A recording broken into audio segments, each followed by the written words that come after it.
Hello and welcome to the first episode of Flaming Conversations. So you've just seen a nice, beautiful intro, which I created that one. I had paid for an intro for this podcast, and it came out really fucking bad. Never trust an editor from Pakistan. It was really bad, as you'll see right here.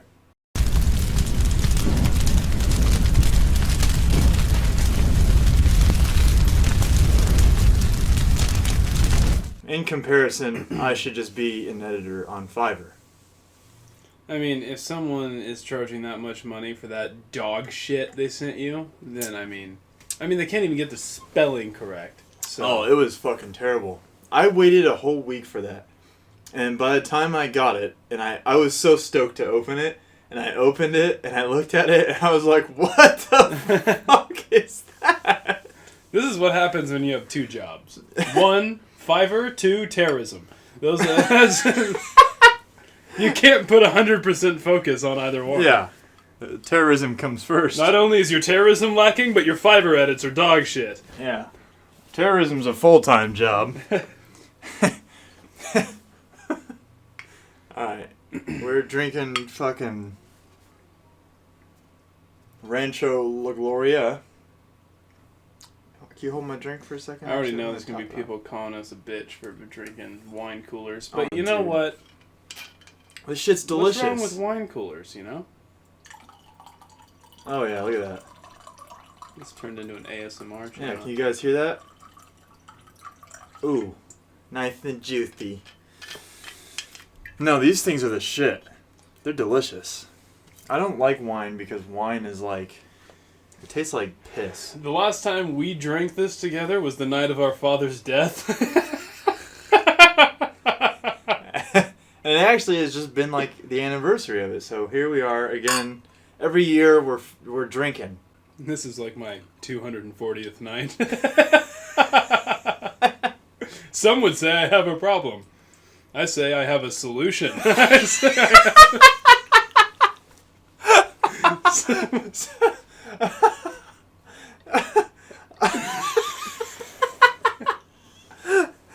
You know, Mike, you really got a problem. Really? Because I think I found all the answers.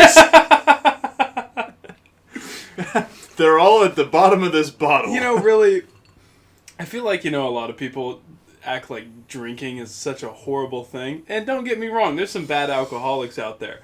But, as long as I'm not waking up in the morning, like, having to take shots of vodka to stop the shakes, or I'm not an angry drunk where I'm, like, beating people up when I drink too much. Like, hey, I'm just vibing, Let me live my life. Yeah, there's so many of those people that drink and they get angry. And it's like, you don't want to be around those people. Yeah. And they do it every night. Yeah. And they're in bar fights, and it's like, why would you ever have that be your drinking they're partner? ripping their shirt off and, like, yelling at, like, a random Asian person for some reason. And it's like, why are we doing this, Yeah. Like, what's your goal? They're having Vietnam flashbacks, and it's like, it's just not good. But... Like, I've never been, like, a bar guy. Like, I've gone to bars once in a while. But it honestly must be a pretty cool life to spend, like, let's say 30% of your time there.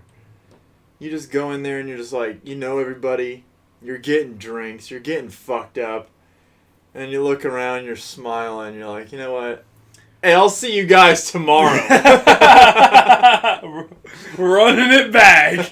Well, and it's also like, it's like bar culture. Because, like, bars have, like, there's some bars that are just, like, basic bitch bars, They're just like, oh, we're a sports bar. And they're just like every other sports bar. But then there's bars that have, like, an identity, This is, like, the pool bar. This is the darts bar. This is the bar where people just, like, go to prison, because of stuff that goes down. Each bar has, like, an identity. And the people you probably meet hanging out in those places all the time, like... It's pretty interesting. Crazy. Pretty interesting, pretty unique. And, like, I went to it wasn't... I think it had a bar, but it wasn't necessarily a bar. It was actually like a pool hall. It had, like, 12 pool tables. And I saw a guy come in with his own stick. Now that's the first time I've ever seen someone play pool and they came in prepared with their own stick. But I knew that guy he wasn't fucking around. Oh yeah. It's actually that's an insane world of itself too. Yeah. These pool players just going around the country scamming people Just out of money, hustling people. Reminds me of Uncle Phil from Fresh Prince. Remember that yeah, episode? that episode was Comes awesome. in and just schools these kids with Lucille was the name of his stick. Oh yeah. I wish And I then could name my stick. He was kind of acting like he sucked, and then he just Yeah. clowned him. Yeah, that's what they do. It's pretty interesting. Yeah. You know, gambling. Isn't it funny how, like, literally, if you have enough drinks on you, you'll gamble on literally anything. Yeah. Like, pool is just the beginning. Yeah, like, whenever there is sports betting, it's like you can bet, whether this guy's going to break his shin or not. And it's like, how the fuck am I going to know any of this? Yeah. It gets so wild. What was it? I think there was betting during the presidential debates, wasn't there? Yeah. Like, there's, like, bets, like, how many times will Joe Biden stutter? And it's like, well, will Trump say he should go to prison? It's like, it's crazy. Yeah, you could bet on literally anything. Mm-hmm. Like, I went to the horse races recently, and they have the horses race, and then they have 20 minutes in between each race, like where they're resetting or whatever. And I'm sitting there, and I'm like, dude, this started at like 11 or 1 p.m., and it goes till like fucking 8 p.m. I'm not sitting here all day looking at these tired horses run across this track. But it's like people will go there every single day and gamble on all of those horses. And see, it's weird because at least if you go to a casino and you're playing like blackjack, you're playing roulette, it's interactive. You're like getting to bet. It's up to you what you do, that type of thing. Shit, that thing hit me. Damn! But if you go to the horse races, you're literally just betting on like whether or not this fucking wild animal will do what you hope it will do. And it's like, what if the horse just decides to stop and take a shit in the middle of the track? Like, it's a wild... you can do that. It's just an animal. Yeah. Well, and the betting is so complicated. Like, the woman was trying to explain it to me. She's like, oh, yeah, there's all these side bets. You can do this. And I'm like, whoa, woman, holy shit. This horse is going to win. And it actually fucking won. I was shocked. But, yeah, the side bettings you can do are nuts. Like, you could put in what order they're going to win in or what they're going to place in.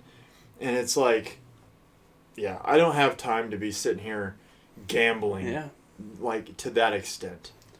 Like, to gamble your entire life away has got to be exhilarating. It's got to be. You know what? I'm going to put my house on black. Well, you know what I heard? I heard of this guy. I forget if he was from China or Japan. Some Asian guy, right? And he built these companies, did some crazy shit.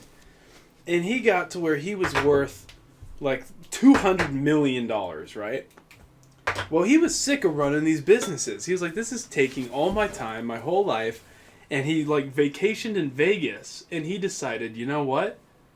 I like this. So he quit doing his businesses, like resigned from his roles, moved to Vegas, just started gambling every day. And when I say gambling, I mean like $50,000 a hand gambling. Jesus. Like just going in.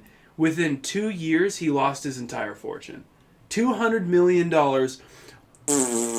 And then the saddest part is like a year or two after that, he got cancer and had to do like GoFundMes so that he could pay for his cancer treatment because he gambled all of his money away. That's fucked. It's crazy. That's crazy. See, now, I can't imagine. You have an amount of money that is unfathomable for most of the population. And then you take it all and you throw it away. And it's like, then your life sucks. Well, how does that fucking happen? And it's like, at that point, you're so rich, right? You have $200 million. You could lose $190 million of that. And still be good. And still be like top 1%. But you decide, no, I'm going to lose it all. He didn't have like any thing in place that was like a passive income? Nope. Lost it all. What a fucking Because idiot. then, like, he became such a big gambler. I think it was Caesars that he was doing, like, most of his gambling at. That when he ran out of money, Caesars would even give him loans so that he could keep gambling. So then not only did he lose his $200 million, then he was taking out loans so that he could continue to gamble. So you have to pay him back. Yep. So they could give you a loan, you could then go lose it at their casino, and then they're like, hey, where's my fucking money? That's wild. And they probably have, I don't know how it works with casinos loaning money, but it probably has interest. So then not only did you just lose like $500,000, but now you're paying like, 3% a month until you can give it back to them or whatever. It's crazy. That is crazy. Because they're double dipping on you. Uh-huh. Well, dude, I was watching this one guy, right? He's on YouTube. Giant degenerate. His name's Vegas Matt, by the way. One of the coolest gamblers to watch. He's hilarious. But he was playing this one slot machine, and he was betting $750 a spin on a slot machine. And that may not sound as much. Slot machines can go up to that? Yes. But you gotta remember, is that slot machines, your money just goes so fast because it's just button, button, button. And every time he was hitting that button was $750. That's fucking He wild. ended up spending $300K in one session on this machine. $300,000 in like 2 hours. And it's like, it would take me years to earn that much money. And this guy just lost it all by pressing a button. Yep. And he didn't even care. He was just laughing, having a good time. Everyone knows you shouldn't gamble, you shouldn't smoke, you shouldn't drink, you should work a job, you should save money, don't get carried away with credit cards, put money into a stock account, live below. Everyone knows what they should do. But virtually nobody does it.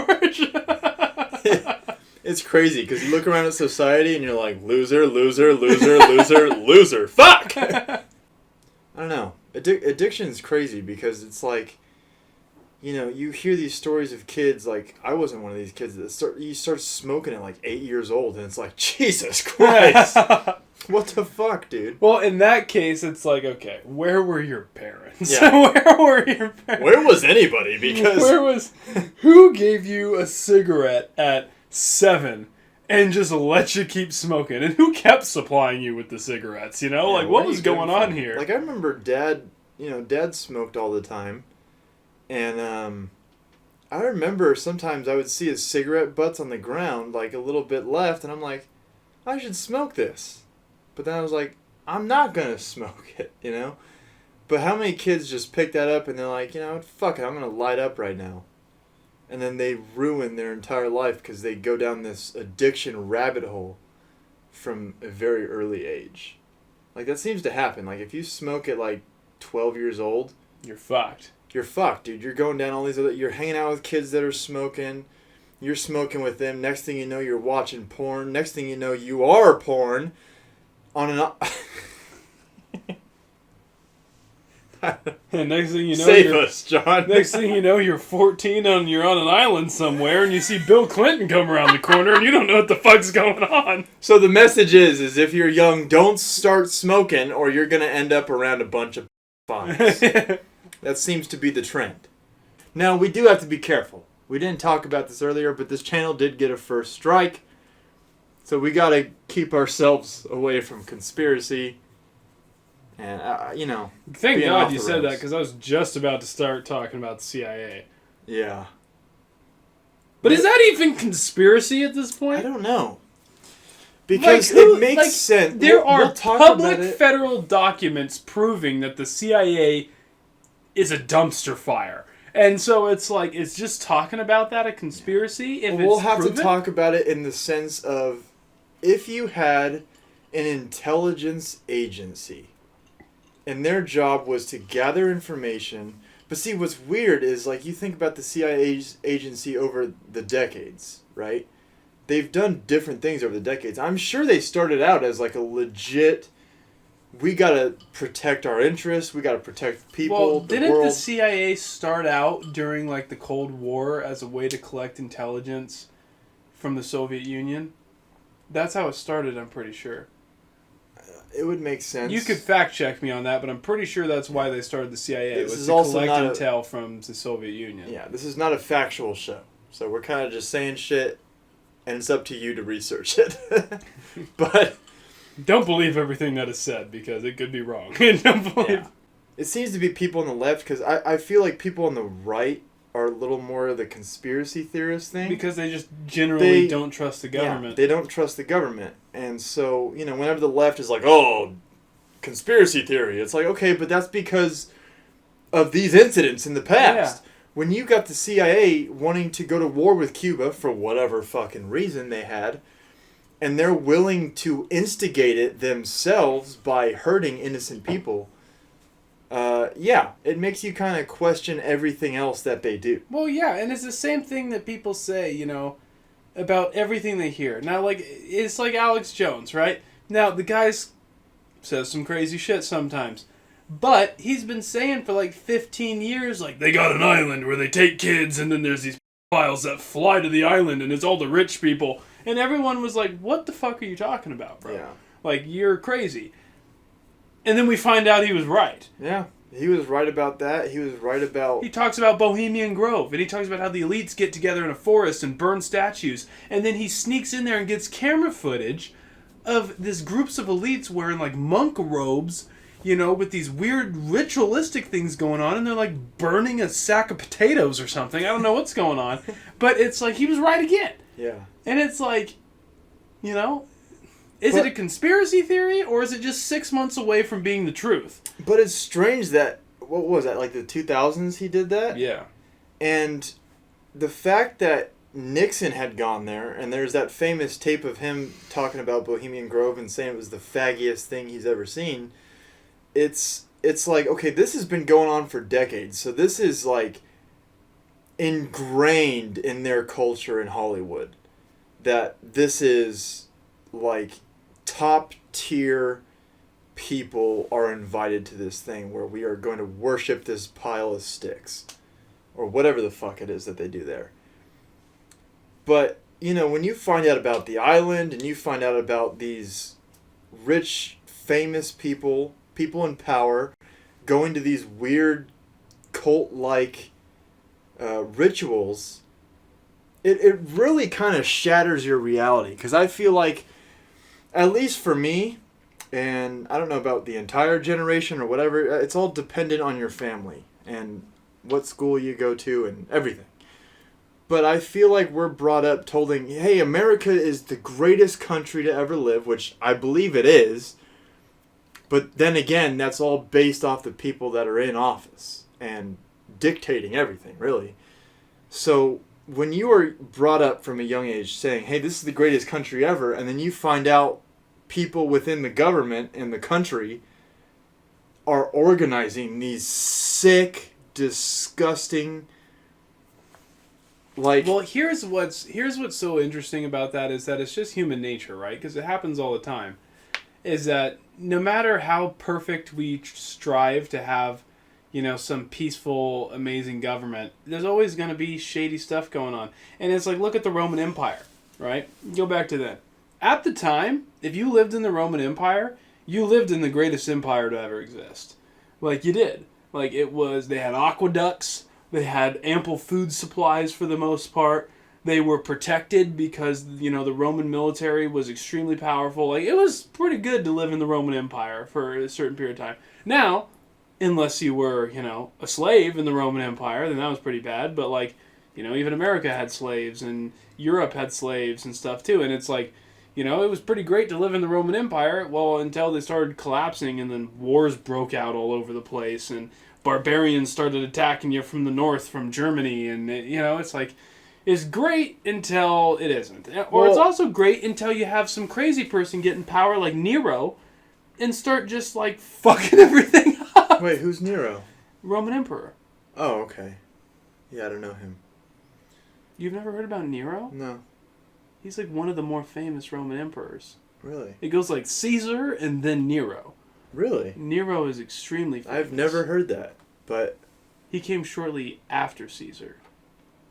And then he was the one who also like mega persecuted Christians when Christianity was in its infancy. mm-hmm. When was Nero emperor? Like 200 AD, 150 AD, something like that. Like shortly after the time of Jesus, and he heavily persecuted Christians. Just like tried to like slaughter them, stamp out the ideology, stamp out the religion. Just as It's crazy started. though, dude. Yeah. It's just crazy.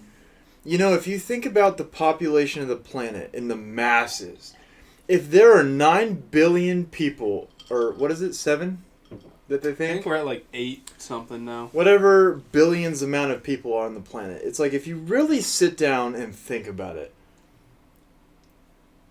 there's maybe, how many people do you think run the world?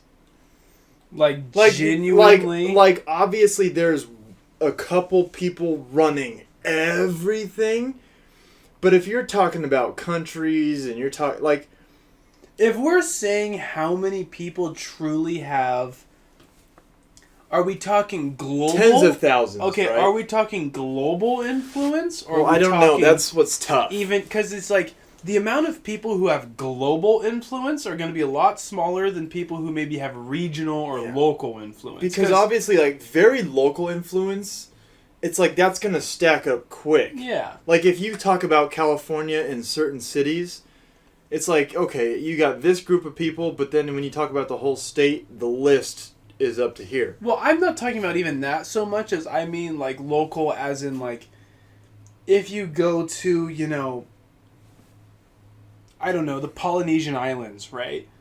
Whoever the president of this Polynesian island is probably going to have more influence than anybody else in that island. But if you go to, you know, France, where Macron, or however you pronounce his name, is the prime minister, I'm not so sure he's the one with the most influence in France. You know what I mean? Yeah. There's some other people around pulling the strings and telling Macron what to do and yada yada. And it's like, so then is he really the one with the influence there? So if you're talking about global influence, I would say maybe 100 people, 150 people. If you're talking global and like that more local influence, maybe you get to like 1,000. But like I wouldn't say there's more than like 1,000 people who genuinely make the real decisions for like how the world is run. Well, it depends because there's a lot of countries. You got city people. You got so it's there's a lot to it. But once you get smaller and like a localization like that, like the mayor of some town and inside of a state, inside of a country, like okay, They're they most likely what not can a they dictator. Well, you and know? not only that, but what can they really do? Yeah. Like, oh, maybe they could get the building repainted that everyone wants repainted in the town. Maybe they could get this road repaved that everyone. But like, are they really making any fundamental changes? No. Who has the power to really like change your life? Yeah. Well, on a global scale, it's pretty fucking wild to think how many regular, just normal, everyday people there are, just citizens, and we're letting like 1,000 people tell us what to do. Mm-hmm. It's pretty fucking crazy when you think about it. That's happened all throughout humanity. You look to this one asshole for guidance when you don't honestly really need it.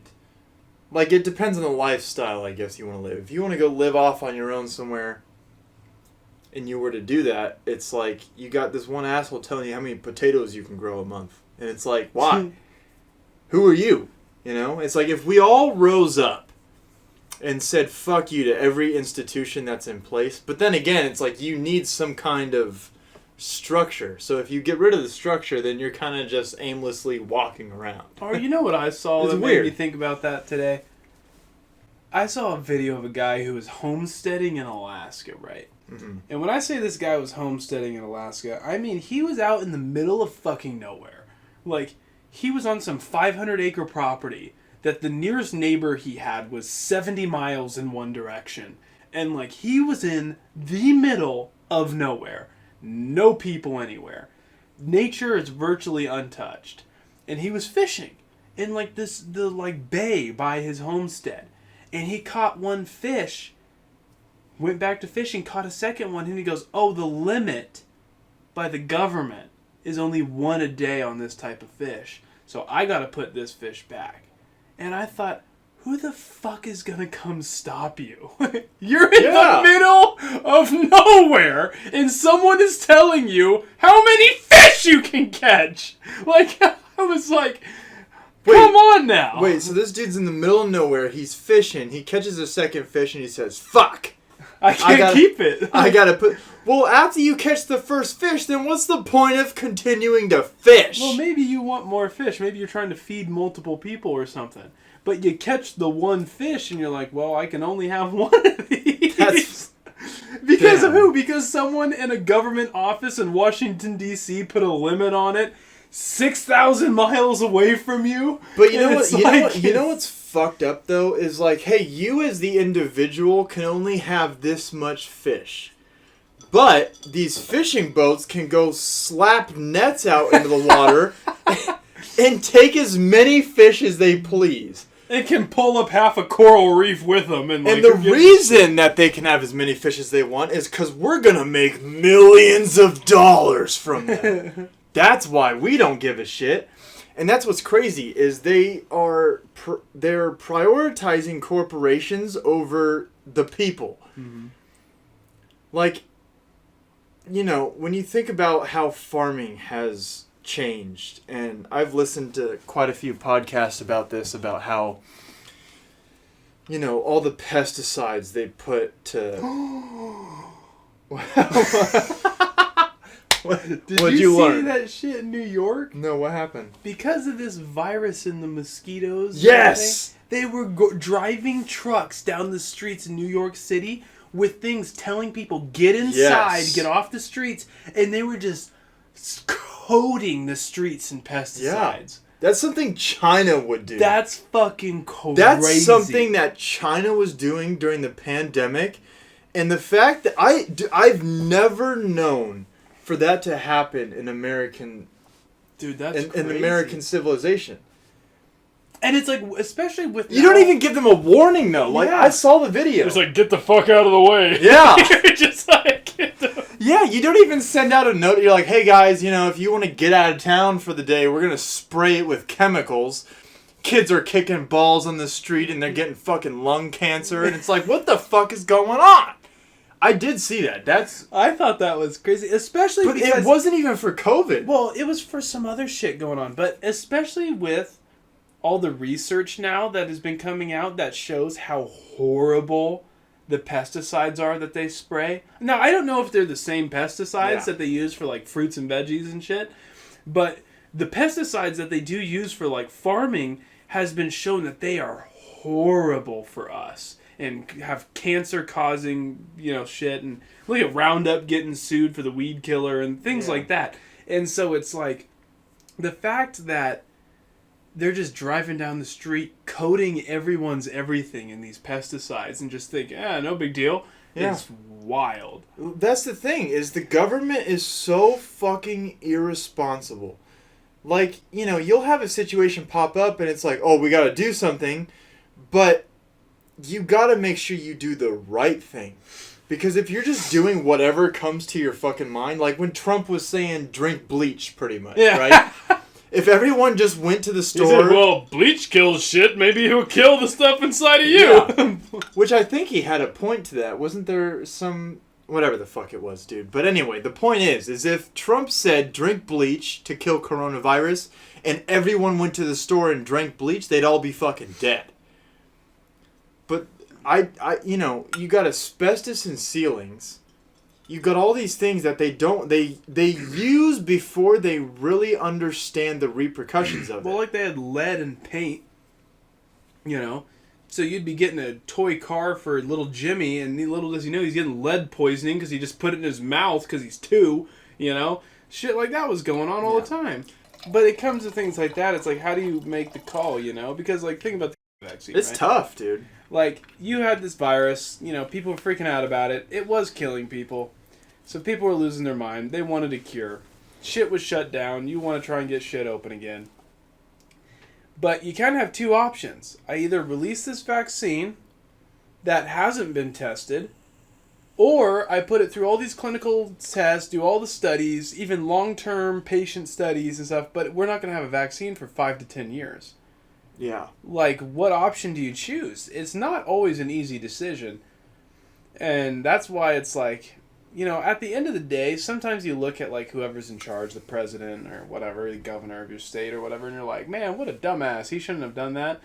But at the same time, like, dude, I don't want to be that guy making those decisions. Because I guarantee you, I'd fuck a lot of shit up. I have a tough time making decisions in video games. And it's like... So it's like, when it comes to real life shit, you know, that's why, like, you can't fault Trump or any president for what happened with the coronavirus. Is because it's like, this shit comes out of nowhere. It's spreading like wildfire. And you're like... You're being told, like, hey, this could kill, like, 10 million people. And but you're then, like, Jesus. But then you see some absolute stupid people where it's like, common sense would have told you not to do that. Like Cuomo from New York, who literally took COVID patients and said, where are we going to put these people? How about we put them in the old folks' home? And he just fucking slaughtered a bunch of old people. Is that what happened? Yeah. He put COVID patients, people who tested positive for COVID, in like these senior care facilities and just wiped out the seniors because they were all super vulnerable to COVID. That's a big part of his controversy. No, it is strange because do you hear what's going on now in New York with the immigration going on? Yeah, it's crazy. But yeah, no, if you're sitting there and you're like, you know what, we're a sanctuary city, we're a sanctuary state, no one is illegal, you know, people are people, love is love, let's just take in everybody. It's like, well then, you know, if you're advocating for these policies that then are really affecting these border states like Texas and Arizona and stuff, and then they start saying, all right then, well then you take them! Yeah. Like, you can't be mad about it, you know? Yeah, because Governor... Eric Adams or Mayor Eric Adams? Yeah. He was saying how it's gonna destroy the city, and it's like, yeah, no shit. Mm-hmm. This has been destroying cities for a while now. And think about that, right? So you have New York City, and he's saying it's going to destroy the city. New York City has the population of millions and millions of people. They have, like, I think they're like the city with the second most billionaires in the world, right? So it's like very rich, very populated city.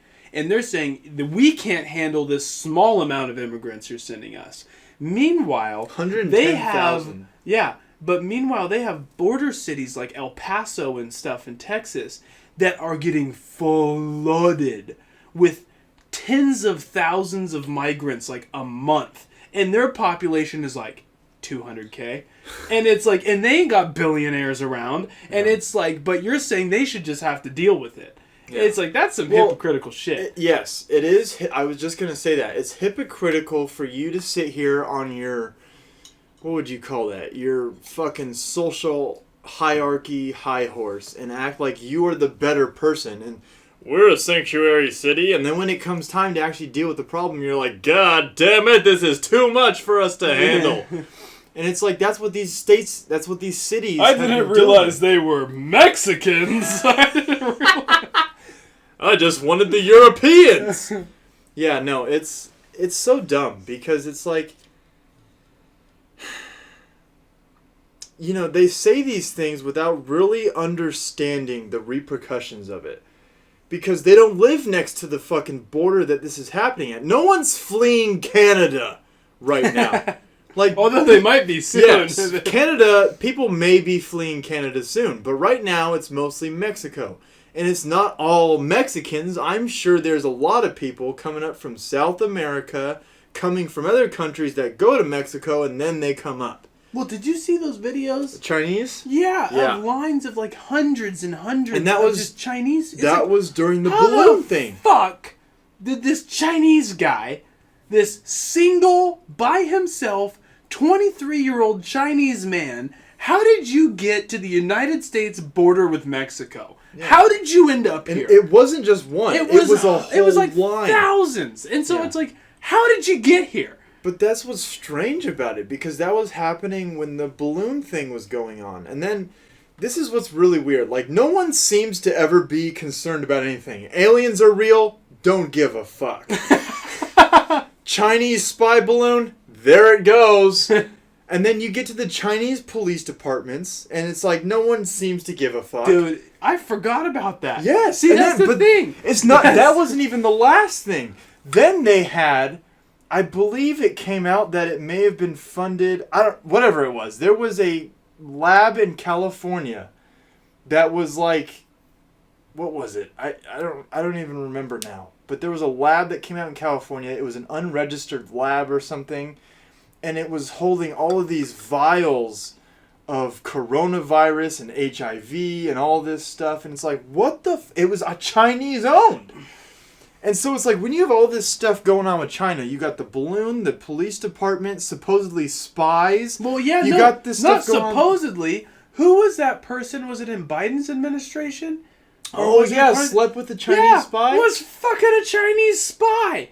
And so it's like, bro. And then not only that, the thing that they do is they also send like Chinese spies to go work in the United States. They get like the education visas and stuff, and they come to like United States universities, and the whole time they're like trying to steal our intellectual property and shit and send it back to China. And it's like they're Chinese spies masquerading as college students. And it's crazy because I thought spies was just an old thing, you know? You think of it as an old school thing, like we need to get some intelligence because we don't have satellites, we don't have phones, we don't have shit.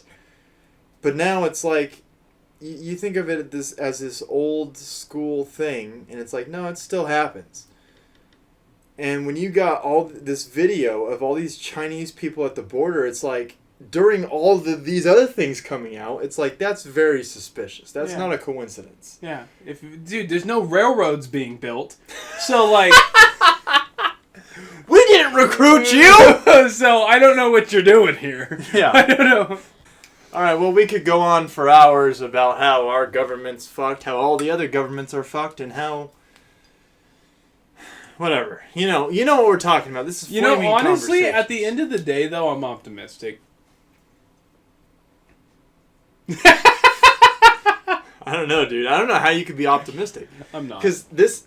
It's a joke. It's a joke. We're all gonna die. This is the thing, though, dude, is because it's like, this stuff, when you think about it, like, this is the thing that I was talking about. When you're brought up telling America is good and all this, whatever. When you're a kid, you have this completely different sense of reality. And then when you get older, you start seeing the world for what it is. Well, you start being able to understand and, like, comprehend the complexities of the world. Yes, and it's so complex that, like, whenever you have these issues discussed, for literally anything, people act like it's a simple fix. It's not. No, nothing. Nothing's a simple fix. Nothing is simple, because here's the thing, is that, like, especially when you get to the scale of national and then global policy and global politics and stuff, every action you take, whether it's the correct or incorrect action, no matter what you do, whatever action you end up taking, there are 15 consequences of that action that are going to happen that you haven't even thought about yet. Yep. And so it's like, it's just so complicated, and it's so difficult to know that you're making the right decision in the moment, that it's like, I said, I don't envy the people who actually try and, like, do good, because it must be very difficult. Well, yeah, especially when you live in a world full of evil people, because it's like, how many good people are really going for these positions of power? Not very many. Because the amount of bullshit you have to go through, like, if you really want to do good, there are people out there that are going to try and destroy you along the way, and it's like, who wants to deal with that? Think about it this way: just sample size your own life, right? Who are some of the nicest, most genuine, best people you meet? Is it the CEO of your company? Oh, no. Is it your operating district coordinator or whatever? Probably not. Who's the nicest person you meet? Oh, that guy who fucking lives in the trailer down by the woods over there. That's the super nice guy you meet. And guess what? He is perfectly fucking happy living in that trailer with his dog hunting rabbits on Saturday, It's like, he doesn't need anything else. He's happy. But it's the people who are dicks, right? They're cuntish. It's those people who are like, I'm going to be CEO. And then they're the ones who want the power and money and stuff. And so it's like, You know? The good people are like, you know what? Fuck all this bullshit. I just want to go live in the frickin', you know, in the woods, or I want to go just chill on the beach and surf every day or something, you know? Yeah. Those are the good, nice people. And it's like, those people aren't the ones who go after the positions of power. But the longer time goes, the further away from federalism we get. It was originally meant that the most important government in your life was, like, your town hall in your city. Because that's what had the most effect on your life. Then it was your county. Then it was maybe the governorship. But after that, like, back in 1821, no one even gave a fuck who the president was. You know? You may go cast a ballot. He was there to deal with the global shit. Yeah, you may go cast a ballot, but you didn't even know who won the presidential election for 6 months, and you didn't give a fuck. Because it didn't affect your life. You know who affected your life? The mayor of your town. Yeah. And it's like, and that guy you could get rid of if he wasn't doing a good job, but that guy also had a better idea of what would help the town because he probably lived there his whole life. Yeah. And so it's like, it's that small centralized federalist system. That is a system that works. But here's the problem. Once it's on a completely massive scale of millions of people. But that's the problem, is that as the world becomes more global, with the internet and with social media and with the way the world is globalized in trade and with the way the world is globalizing and like becoming almost one global economy and all this type of shit, it's like, how do you, it's almost impossible not to have a powerful central government. Like, how do you operate without that almost? So it's once again, it comes back to it's fucking complicated. And so it's, you know. Because I believe I was talking about this with our mother, is the boundaries of society, right? Because she was telling me about how Elvis, back in the day, they didn't want to film him below the waist because he would shake his hips when he was singing and dancing. Now that was controversial. And it's like, you always throughout time have people that push the boundaries. Like, you look at, was it Da Vinci that was doing the dissections of humans to learn the anatomy? Da Vinci did a lot of crazy shit. So, and Benjamin Franklin. Like, they found his house in Europe. He had a bunch of skeletons in his basement. And so it's like, when you have these people pushing boundaries for the furtherment of culture, civilization, whatever it is, someone is always out there pushing the boundaries. Now you're at a point where you got people up here rapping about wet pussy. And it's like... Well, so that's once again where it gets complicated and gets hard. Is that when do you go too far? Yeah. Is that this is the whole argument between liberals and conservatives, right? Is that and it's, you have to find a balance, but it's so difficult. Because the liberals are the ones who are always saying, well, why not this? Why not that? Why not this? Why not that? While the conservatives are the ones always saying, don't do this, don't do that, don't do this, don't do that. And it's like, you need a happy medium. Yeah. Where you're able to be liberal on some topics and say, well, let's look into this. Let's see if we can change this. Let's see if we can advance this in a positive direction. But at the same time, I don't think there's really anyone out there that would argue that maybe us out here rapping about wet pussy all the time, maybe we've gone too far. Yeah, that's not helping. Yeah, that's not beneficial to society. Because then all you're doing, you're pushing your boundaries to a point to where you're no longer going to have boundaries.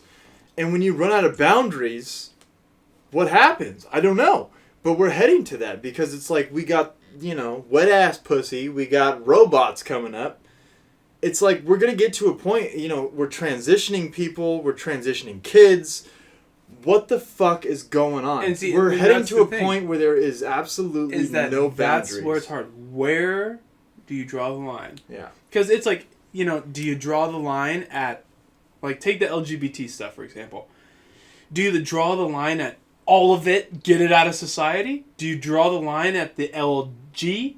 You can have some gays, you can have some lesbians, but then you draw the line. Yeah. Do you draw it over closer to the T and maybe we'll let adults transition, but don't transition the kids? Or do you draw it further than that and say, you know what, you can have those things, but just don't be pedophiles? Like, or maybe don't dress up in furry costumes and walk around with collars in public? Like, where do you draw the line? Yeah, I don't know. That's what's difficult. Because once you say that people should just be able to do what they want, where do you draw the line at that? Yeah. Because it's like, you can agree with that to an extent. But then there's also an extent where it's taken to a point that is... It's irreversible. Because you're going to have a society of people that just, like... You're not going to be a good society. Do you know what I'm saying? Yeah. Are you able to formulate Well, no, it because better? at a certain point, there are boundaries that you break where it's no longer conducive to human flourishing. You know, do we really think transitioning children is conducive to the betterment of society? I'd say not. Do we really think that WAP and bongos are going to be conducive to the flourishing of human society? I'm going to say it's unnecessary for that. Yeah. So it's like you get to a point where it's like, yes, I think art and music is a great way for people to express themselves. And I think, obviously, yeah, let Elvis shake his hips. Let the rock from the 70s come with the kind of rebel culture. But do we need to be talking about beating our bongos? I don't think so. I know. Is that necessary? I know. It gets to a point where it's like you start to run out of ideas, and it's like, what? I could talk about my pussy for 3 hours.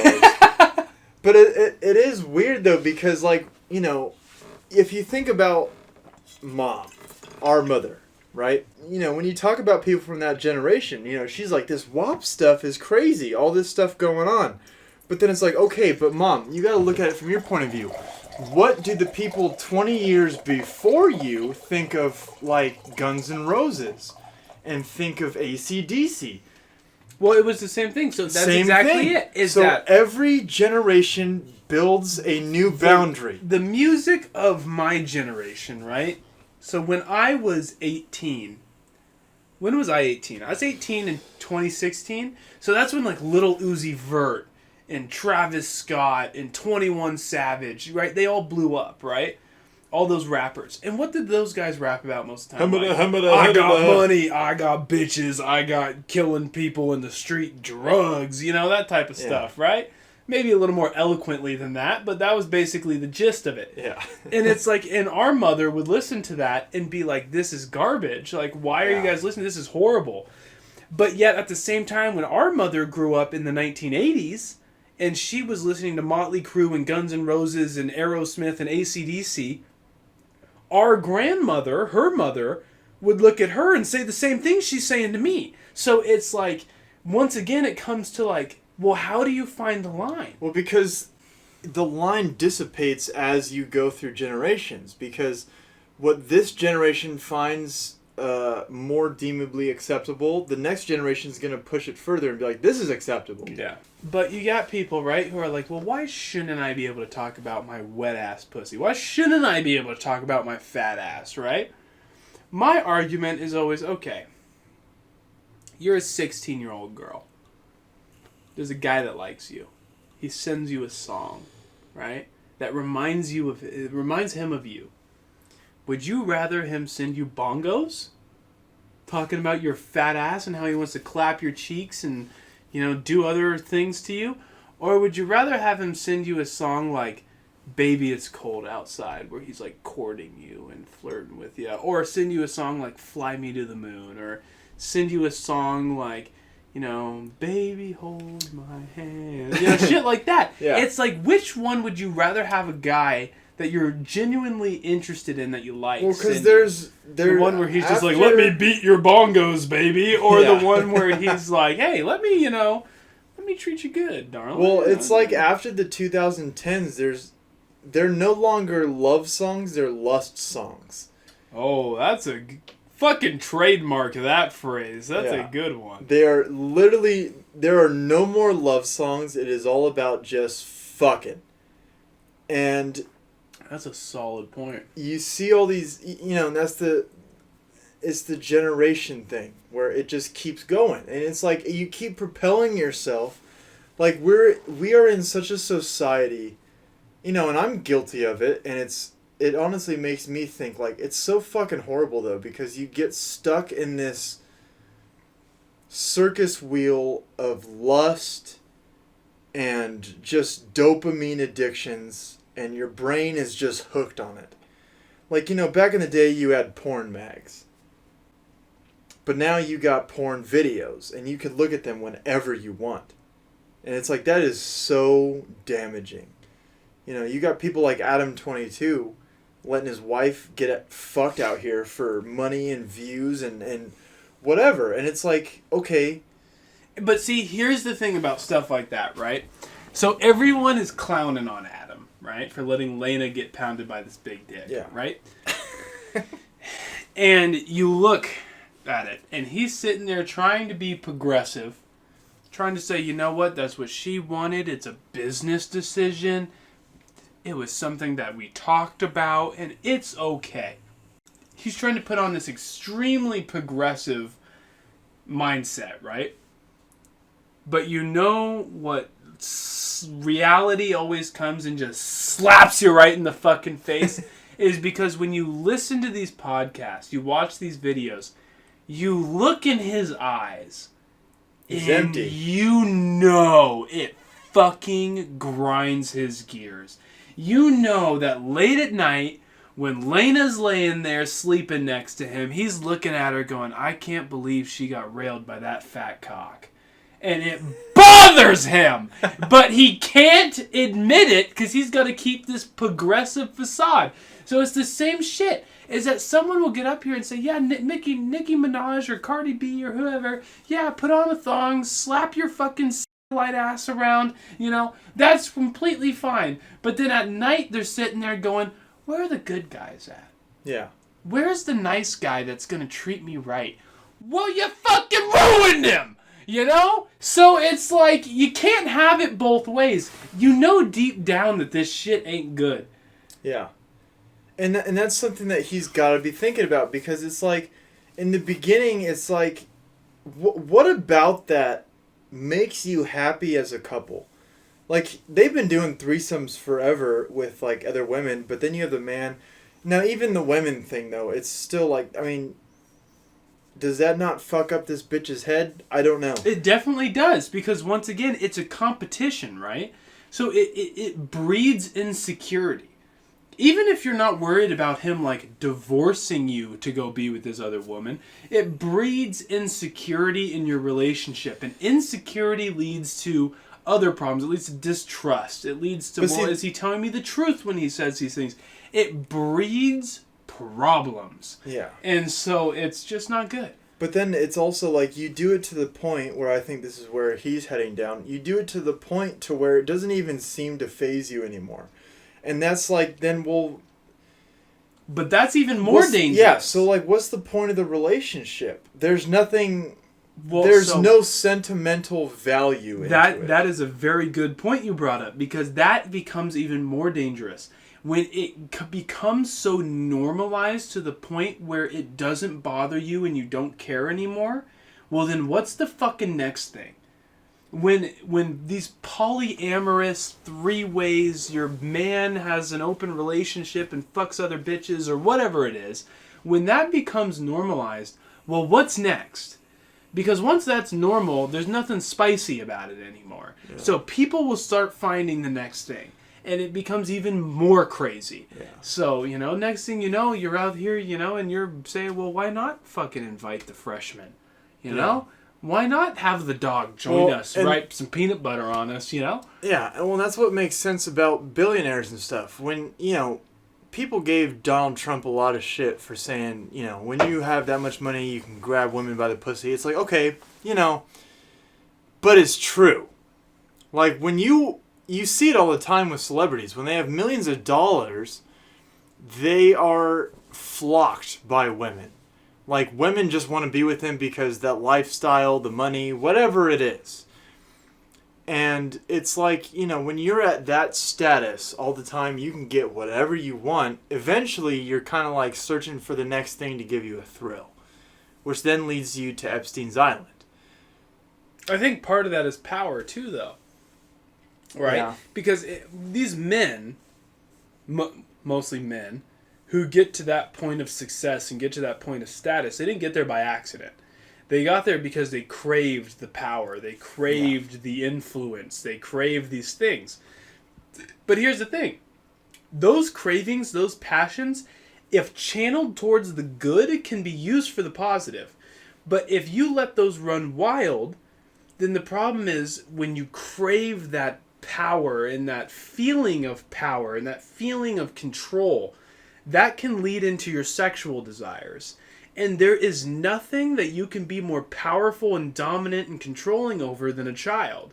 And so that can, if that leads into your sexual desires, that's where you've gone way off the rails. Yeah. And so I think that's a big part of it with these rich and powerful people going to like Epstein Island and stuff. But yeah, it's just disgusting, man, because you see how innocent and happy kids are.